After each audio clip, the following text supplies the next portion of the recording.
Hello दोस्तों, मेरा नाम नीरज है। मैं अपने परिवार के साथ जोधपुर राजस्थान में रहता हूँ। हम लोग अक्सर अपना जन्मदिन मनाने के लिए नज़दीकी शहर उदयपुर की यात्रा करते हैं। जोधपुर से उदयपुर का रास्ता लगभग 3-4 घंटे का है। मैं जिस घटना के बारे में बताने जा रहा हूँ वो 2013 की है। मेरा 21वां जन्मदिन था। मेरे पिता भारतीय रेलवे कर्मचारी हैं और हमें रेलवे के गेस्ट हाउस आसानी से बहुत कम रेट में मिल जाते हैं। लेकिन उस दौरान कोई भी गेस्ट हाउस खाली नहीं था और ज़्यादातर सभी अच्छे होटल्स भी फुल थे। थोड़ा ढूंढने पर हमें किसी ने बताया एक होटल शहर के बाहरी हिस्से में बना हुआ है, उसमें कमरा ज़रूर मिल जाएगा। हम उस होटल में गए तो हमें वहां आसानी से 2 रूम मिल गए। होटल के आसपास बहुत हरियाली थी और शहर से थोड़ा हटके होने के कारण शांति भी थी। हमें रिसेप्शनिस्ट ने 2 कमरों की चाबी दी। मैं और मेरा छोटा भाई रूम नंबर 12 में रुके और मेरे माँ बाप रूम नंबर 13 में ठहरे। दोनों कमरे पहली मंजिल पे एक साथ ही बने थे। हैरानी की बात यह थी कि इतनी अच्छी लोकेशन होने के बावजूद होटल में बहुत कम लोग ही दिखाई दे रहे थे। पर क्योंकि होटल शहर के बाहरी हिस्से में बना था, इसलिए हमें लगा शायद लोगों को इसके बारे में ज़्यादा पता नहीं हो। हम लोगों ने उस दिन अपने कमरों में आराम करने का फैसला किया और सोचा अगले दिन बाहर घूमने जाएंगे। रात का डिनर करके मैं और मेरा भाई टीवी देखने लगे। उस समय रात के करीब 10 बज रहे थे। मेरे पिता अपने कमरे में नॉवल पढ़ रहे थे। तभी अचानक उन्हें अपने कमरे के बाहर से घुंघरू की आवाज आने लगी, मानो कोई घुंघरू पहने टहल रहा हो। पहले तो उन्होंने ध्यान नहीं दिया, लेकिन जब आवाज लगातार आने लगी तो उन्होंने अपना दरवाजा खोलकर चेक किया।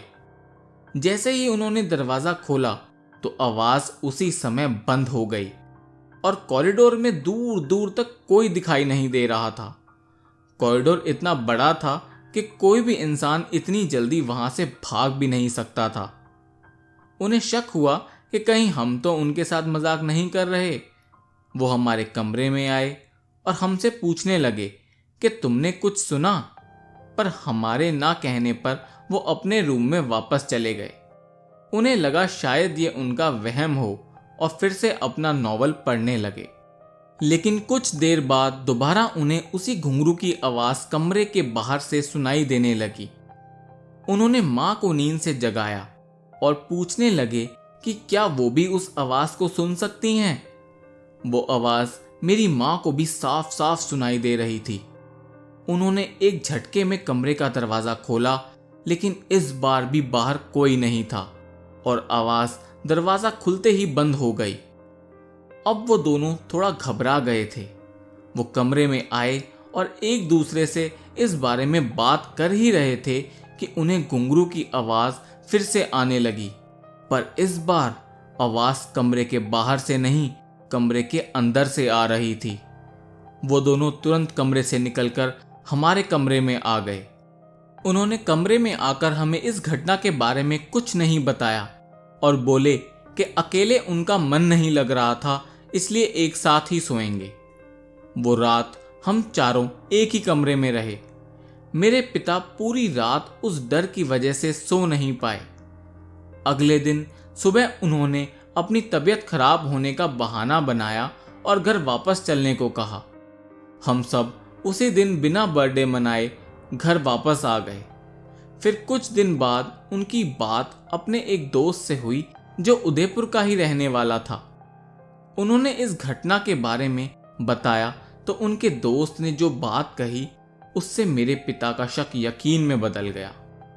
उनके दोस्त ने बताया कि जिस होटल में हम रुके थे वहां का फर्स्ट फ्लोर हॉन्टेड है और होटल के मालिक ने फर्स्ट फ्लोर पूरा सील किया हुआ था। लेकिन वो होटल हाल ही में बिका है और नए ओनर ने फर्स्ट फ्लोर के सभी रूम्स दोबारा खोल दिए हैं। सुनने में आया था कि कई साल पहले रूम नंबर 13 में एक औरत ने खुदकुशी कर ली थी। तब से बहुत लोगों के साथ कई अजीब घटनाएं घटी हैं। इसी वजह से बहुत कम लोग उस होटल में जाना पसंद करते हैं और ज़्यादातर वही लोग वहां जाते हैं जिन्हें उस होटल के इतिहास के बारे में कुछ नहीं पता होता। ये सुन के मेरे पिता सन्न रह गए और उन्होंने उस दिन सारी बात हमें घर आकर बताई। दोस्तों, उम्मीद करता हूं आपको हमारी ये कहानी पसंद आई होगी। मैं बताना चाहूंगा, ये कहानियां सिर्फ आपके एंटरटेनमेंट के लिए हैं। हमारा मकसद किसी भी प्रकार के अंधविश्वास को बढ़ावा देना नहीं है। ऐसी ही खौफनाक कहानियां सुनने के लिए हमारे चैनल खौफ को सब्सक्राइब करें और वीडियो को लाइक और शेयर करें।